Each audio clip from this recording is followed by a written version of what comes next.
Hello and a very warm welcome to this special program that is taking place just a few weeks before Rwanda hosts the 27th Summit of the African Union. And today we're here to have a conversation like no other. A conversation that will get us thinking, it will get us talking, don't be shy, it will get us talking, and most of all, it will get us doing. For the next 60 minutes, we're going to have a very vibrant and interactive discussion about the Africa we want.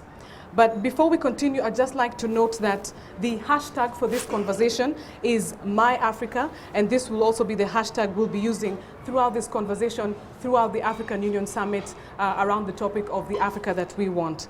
And at this juncture, I'd like to introduce our panelists, Madam Nkosazana Dlamini Zuma, the Chairperson of the African Union Commission. It's great to have you in Kigali. Thank you for having me. Honorable Louise Mushikiwabo, Rwanda's Minister of Foreign Affairs and Cooperation. Good to have you with us. Thank you.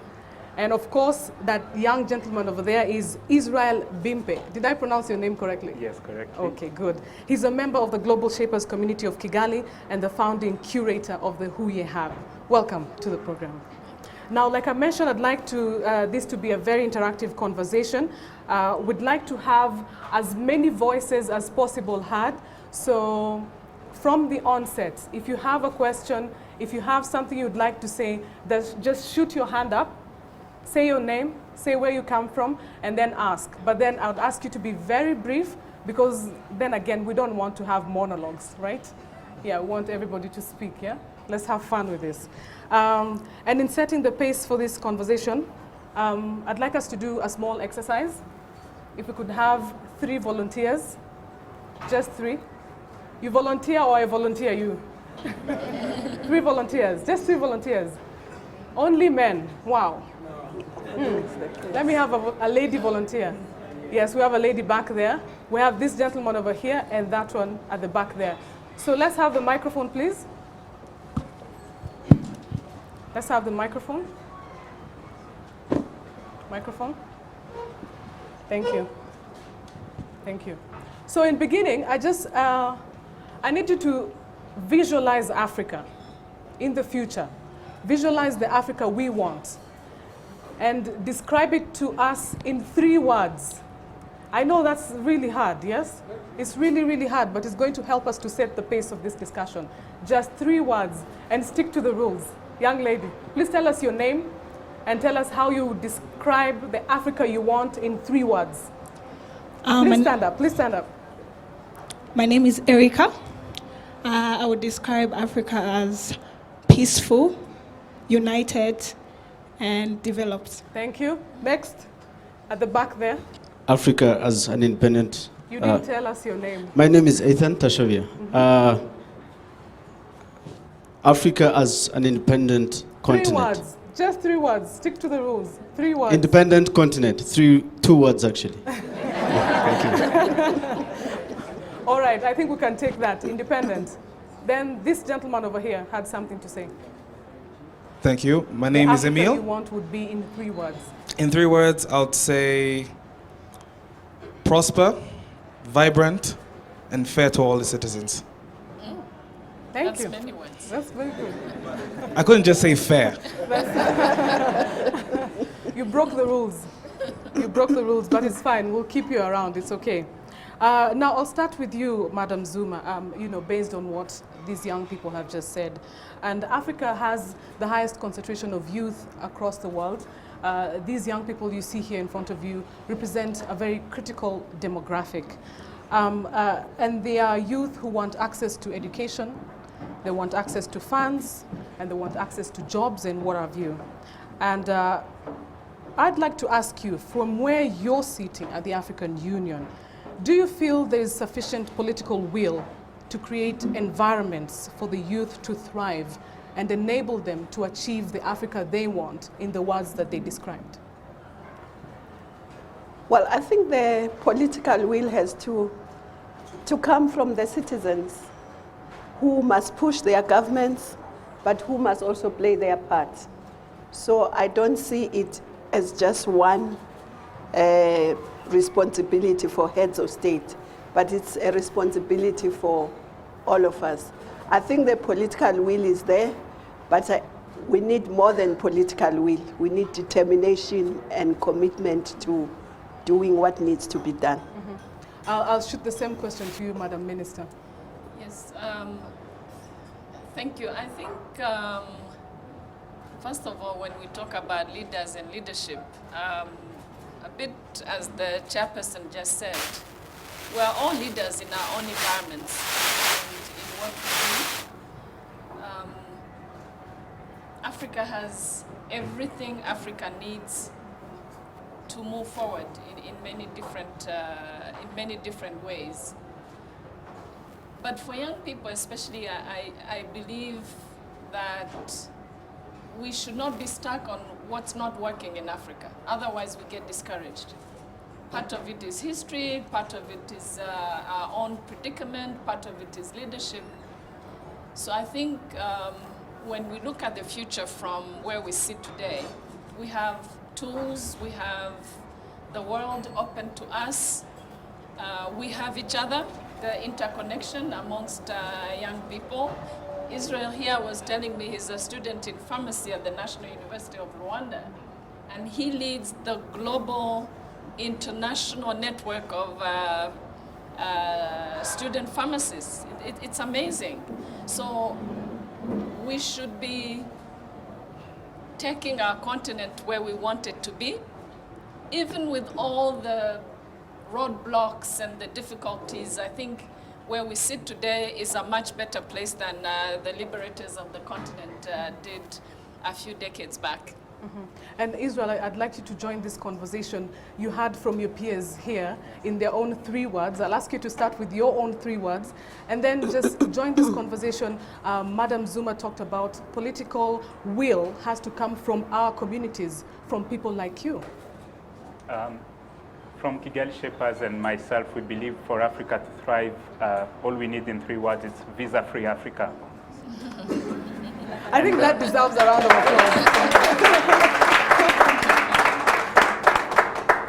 Because I believe that if opportunities, we won't be able to tap into all opportunities if we don't have this government, if we open our borders, you know. And ungoverned mobility is one foundation to help us thrive as much as we can.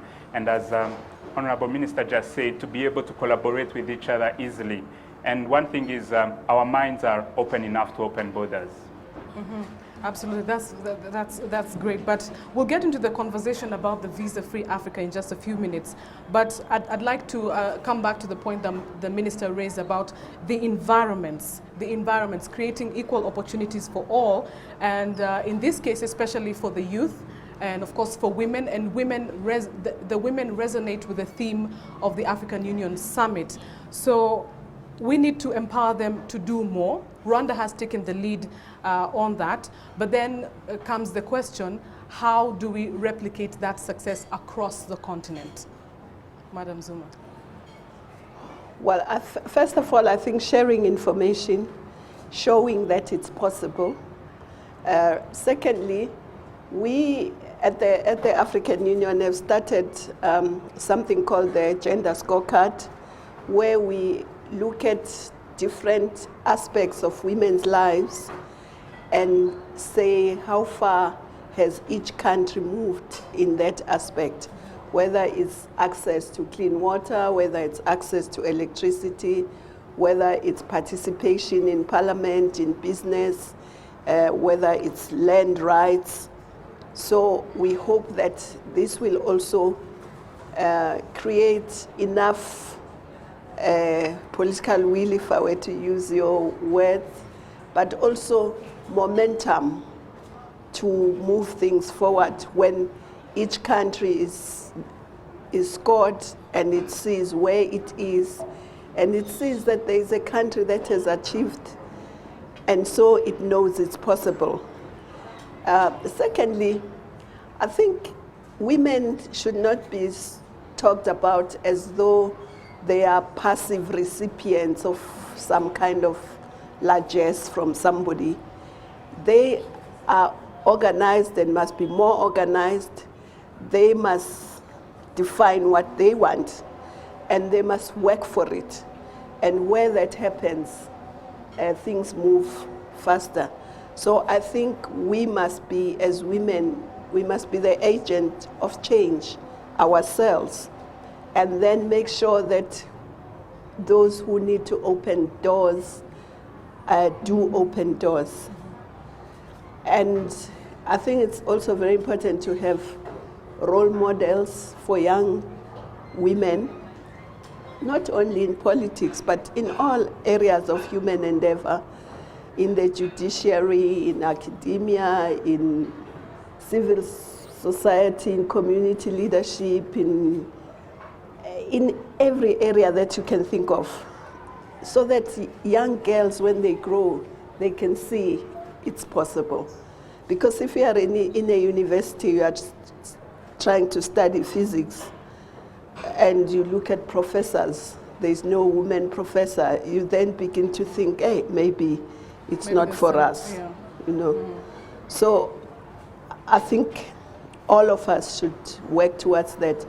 But also for for young and older women, the way we socialize our children at home must reflect what we want to see in those children as adults.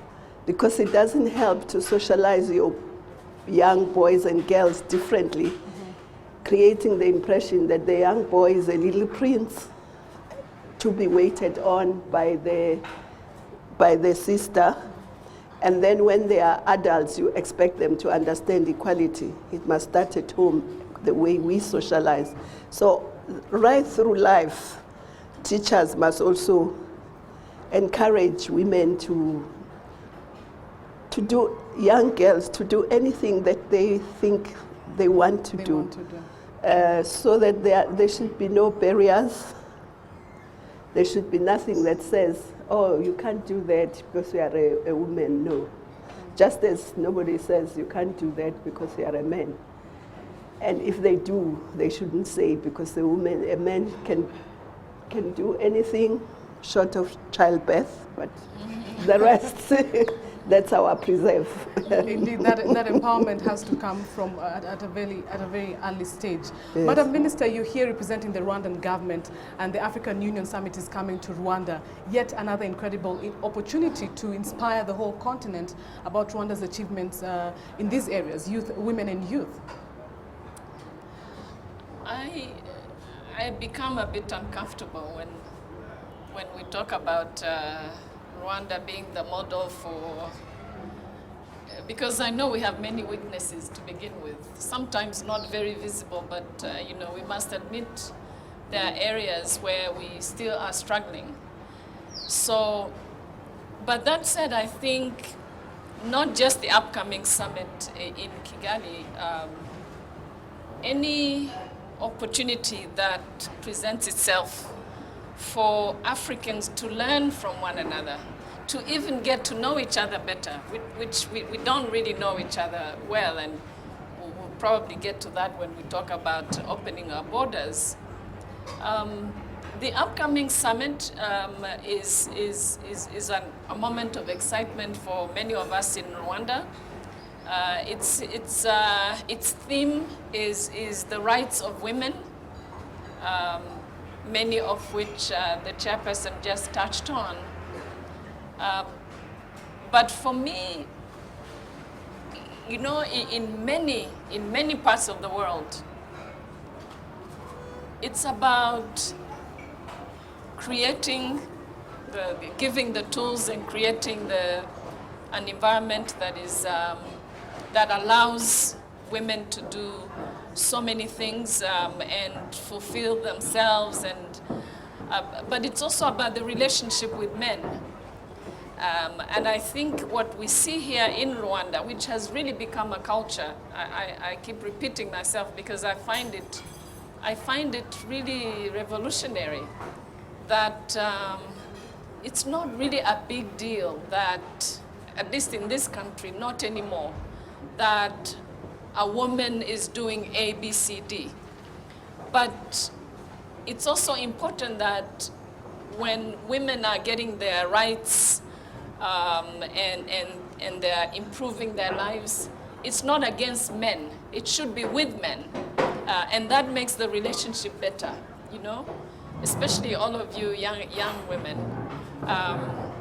It doesn't need to be confrontational, and it's good for society. We're not talking about the rights of women against the rights of the rest of society or men.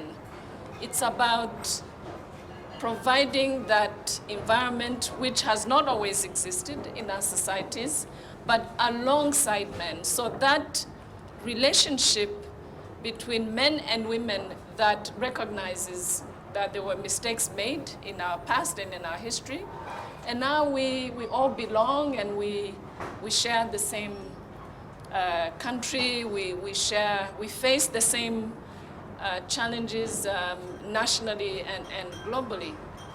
I think that's what it's all about. It's not stealing rights from somebody and giving them to women. I think it's about women having the right kind of health facility, being able to educate themselves, educate their children, having a say in the way they are governed, but all that in a harmonious way in society. So I wanted to insist on that. What we women want is not our rights against men, it's our rights alongside men. Madam Zuma, would you like to respond to that? How do we empower more women, but without infringing on the men? Well, I think it depends on your conceptual, how we have conceptualized this, because that question arises to some extent when you think something is mine, so how do I give it to somebody without depriving myself? But if you conceptualize it as ours, and that my right to go to school is her right to go to school, and it's his right to go to school. So there's nobody who's being undermined. But I think the problem comes now, and hopefully not in the future, because now women are in a way catching up, because all the previous centuries, somehow women were not given their rights, not men's rights. Men and women's rights are not mutually exclusive. Each one enjoys the same rights. So I think now in many countries you have to catch up. That is, make sure that women, because if you say now you've all got equal opportunities, but someone is starting there and another one is starting there, then that's not equal opportunities. You must make sure that you have programs that assist the one who's starting there to catch up.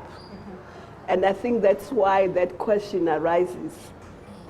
But in the future, it shouldn't really arise.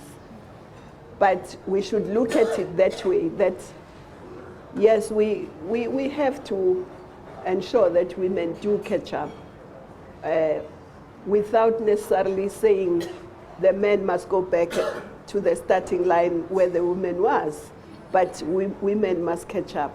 So that's how I think we should And I'd think like to about keep this it. conversation down here, because we also want to hear what kind of innovative ideas do young people have to drive that kind of inclusiveness. Yes, please. Please state your name. Hi, my name is Nziza.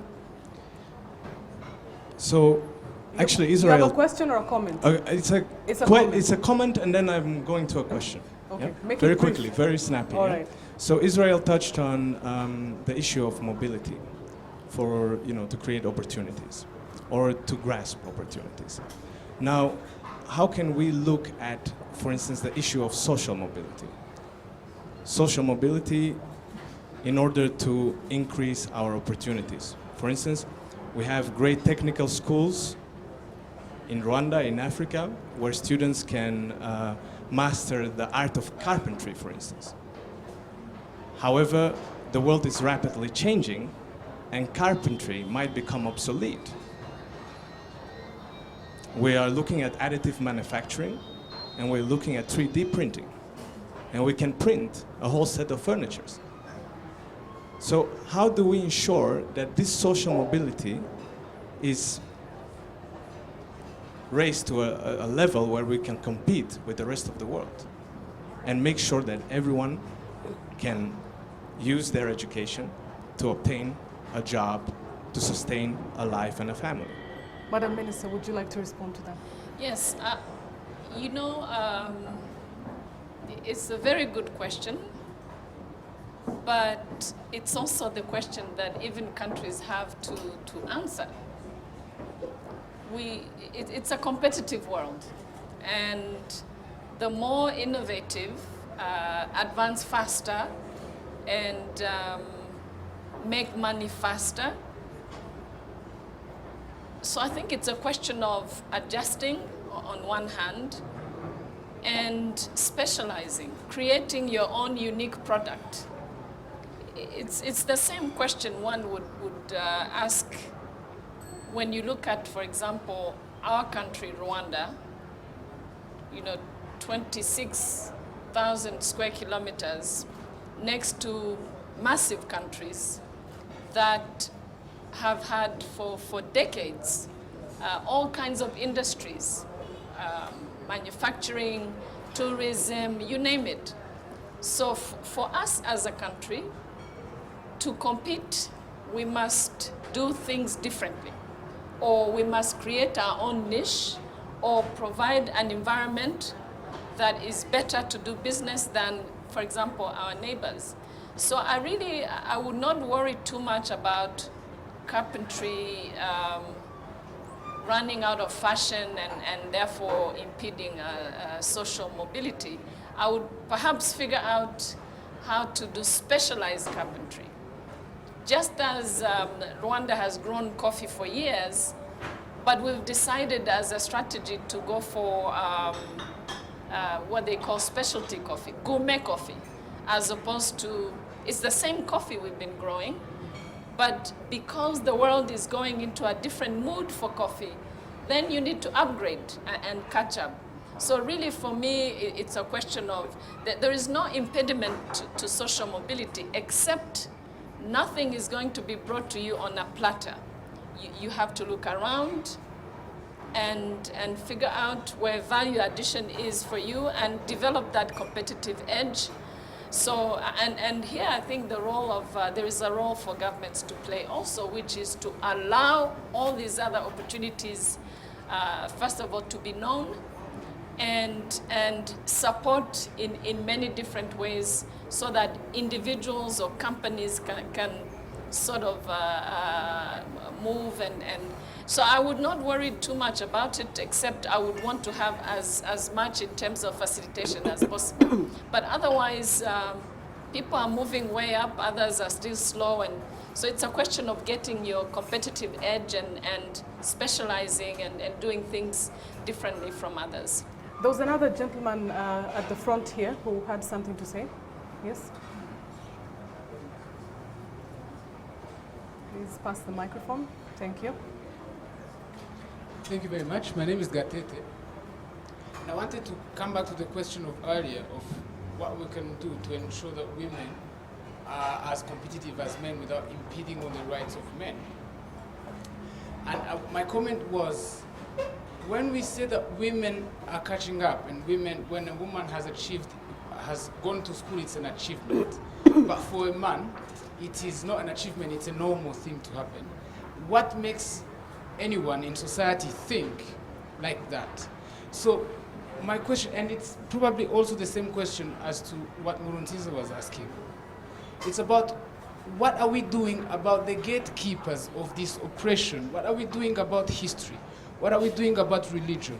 What are we doing about culture? What are we doing about mentality? All things that subtly tell people that this is how the world is supposed to be.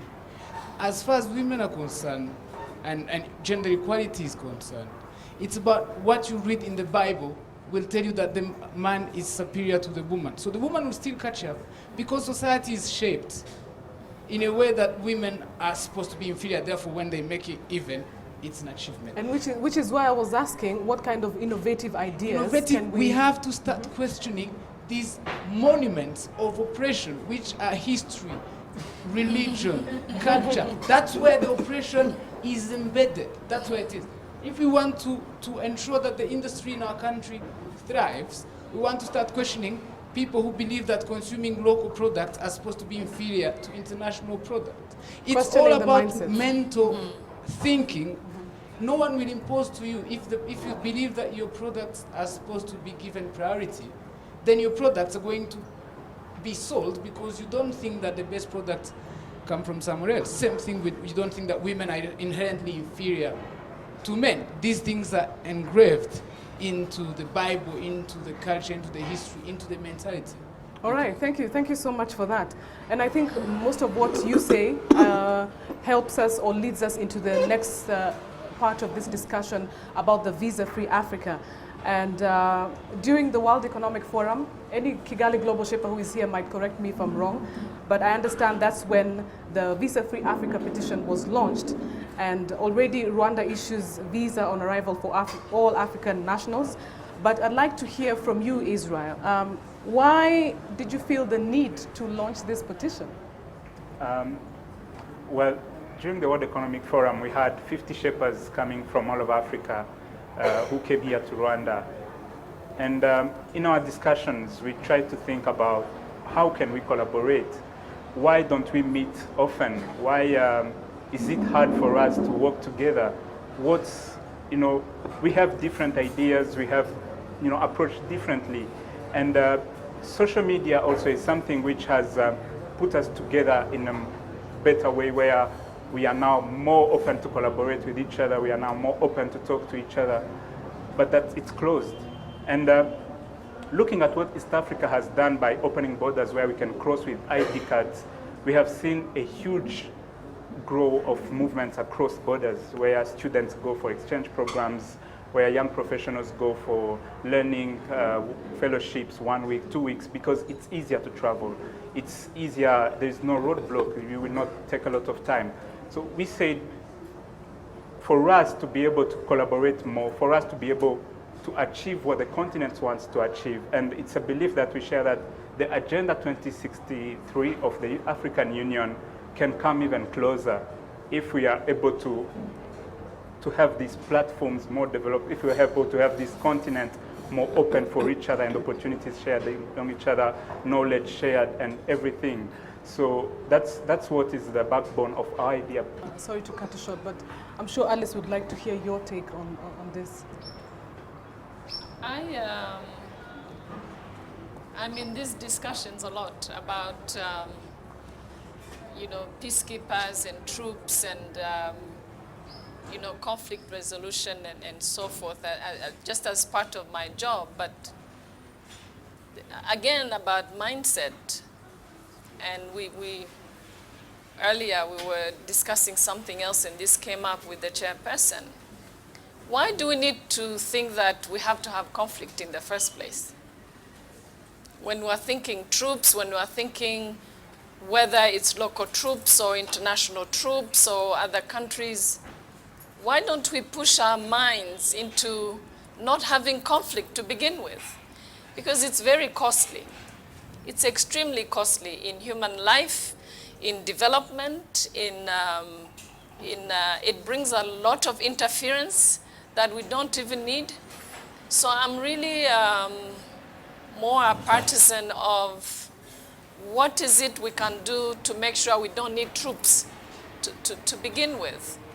But, given the world as it is and where we are, I believe near home is where there is better understanding of situations. Sometimes near home can also be a source of conflict and tension and so forth. But so I'm thinking here of regional action or sub-regional action. If for nothing else, because when our neighbor loses, we lose also. Therefore, we have an incentive to create a situation of non-conflict and want to sustain as much as possible the peace that we need. But the bigger question you are asking, Alice, has a lot to do with global politics. You know, there is what we in Africa are failing to do to eliminate conflict, or, you know, to cut down as much as possible. And by the way, we live in a very turbulent world. Don't think there is trouble in Africa only. There are many problems across the globe. It's a global condition. But we care more about ourselves and our continent and our people. It's politics. Really, to be very honest, the chairperson talked about the mentality of running to somebody else far away from us to come and help. And, you know, we've created together this United Nations that is supposed to serve all of us. But the reality is that there are some big fish in the United Nations, and most of the time they set the tone and they look for their interests first. So the reason I think it's important to try and move away from conflict. We can disagree, but do we need to get to violence and war? And I don't think we need to go there. So we need to downgrade our thinking from how we conduct and how we manage the business of conflict and troops and which troops and, you know, international and regional and so forth, to what is it we can do to avoid getting in conflict in the first place. And if, you know, against our will and our efforts, we find ourselves in a situation of conflict, what are the tools and the forces around us that can help us? Part of it is the thinking that is not rightly calibrated, and part of it is budget, it's financial. But, you know, we can't live in an ideal world. We can only figure out the best way to deal with situations that we create. But really, for me, if we can discuss prevention and not just have, as we have seen, all kinds of warning systems and, you know, measurements of where we are going in terms of peace and security, and let them sleep and go to conflict, then things become really complicated, and we start looking for who should come and help us, or, you know, should it be international troops, should it be regional, and so forth, because it's complicated enough. Conflict is complicated enough. When the more we bring in actors, especially from far away, the more complicated it gets. So for me, let's try and cut down conflict. It's the best thing. I hope that was a satisfactory response for you, Alice. Yeah, good. We had people with so many more questions and comments, please.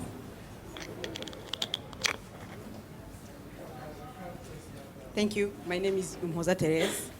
I am a researcher in animal health and human health. So when we started, we were talking about how we visualize Africa. I'm going to give you my view. I think about health people, educated and zero conflict, but the third one, I imagine is not possible, zero conflict now. I'm leaving it behind. But now, I want to talk about the challenges. One of my colleagues was talking about scientists, what they are facing, and why we don't see more researchers or scientists like in big position. And so what I think is that we are facing a big challenge of like there is a conflict between science and politics. So it is very difficult to convince politicians about what we want to do and where we want to be. So to get a support, I think we need to sit and figure out how the idea of scientists get to have a really value before you make any decision. Because I had, for example, my case, my experience. I am specialized in viral diseases. We had Ebola in West Africa since, in 2013. But when we talk about research for us in Africa, we don't have enough funds. So it's a challenge. I want to bring out how can you support us to do research and reach really where we want to be. Thank you so much. Do you believe there's a conflict between politics and science? Madam Zuma. Oh, personally, I don't believe there is a conflict between politics and science. But I think what is important is that it's true what she's saying, that we, in most of our governments, we have not realized the value of science and research. And the AU, some years back, even before my time, had taken a decision that governments must at least give just 1% of their GDP. Was it 1%, I think, of their GDP to science and technology? Not many countries have even done that.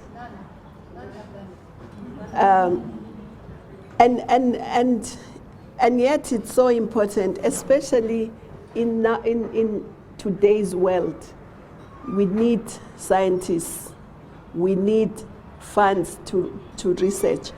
We have even tried to encourage that at the AU. Every year in January, we have a competition of scientists in Africa, and two are selected who have done good research that addresses African issues, and they are given a prize, not a lot, I think it's $1,000 US.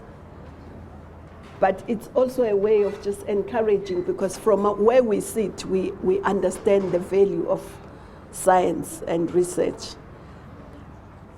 But we also don't have enough researchers and scientists, because in our training, in our universities, we don't train enough. Many countries are lagging behind because they are not producing enough they don't have enough in the pipeline of kids that are studying science and technology.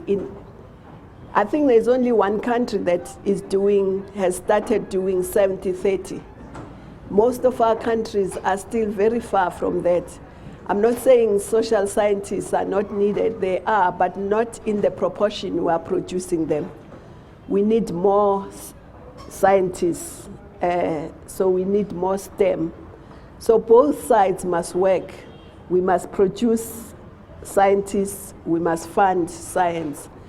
And we really need to encourage our governments to do that. And we, from the AU, are trying, but it's not enough.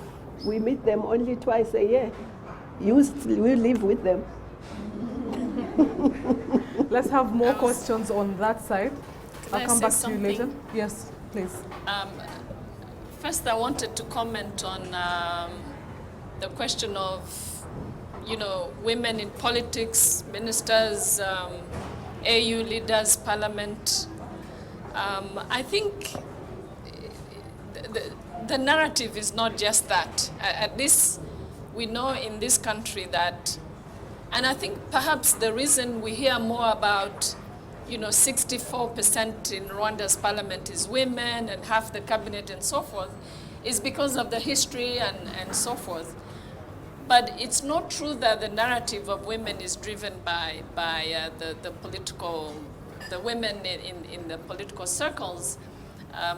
For me, what I find most amazing in this country is the women across our villages. Whenever I get the opportunity to really get to see what they're doing with their lives, the kinds of energy that they have, and the very, very difficult life they're dealing with, but with a lot of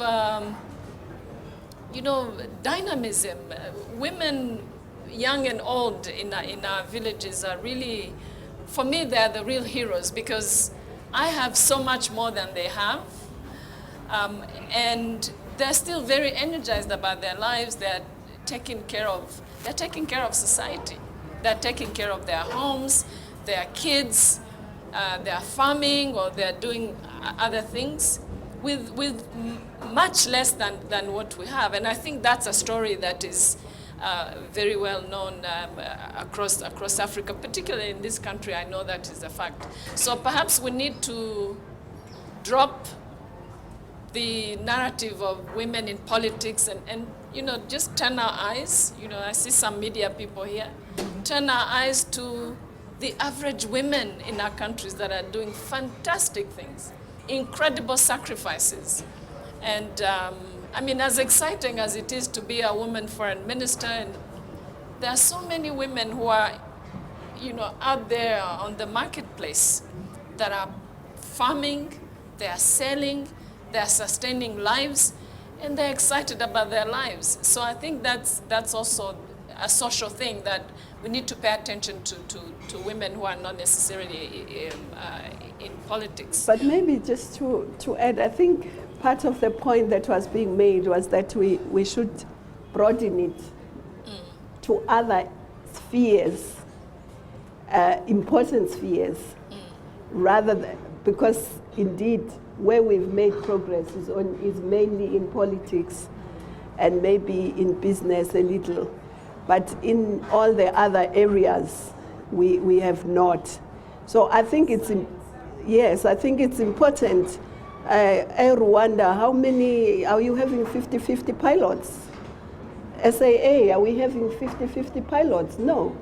It's still a men's domain, there may be a few. So I think that's the point they were making, that we must be looking at much broader. Absolutely. And not only just the politics, though the politics is easier to achieve as well, because it's not as difficult as training and so on. So, but we take the point that it's important to open up all the areas. I'm afraid. I cannot take any more questions from the audience. I'm told we've run out of time.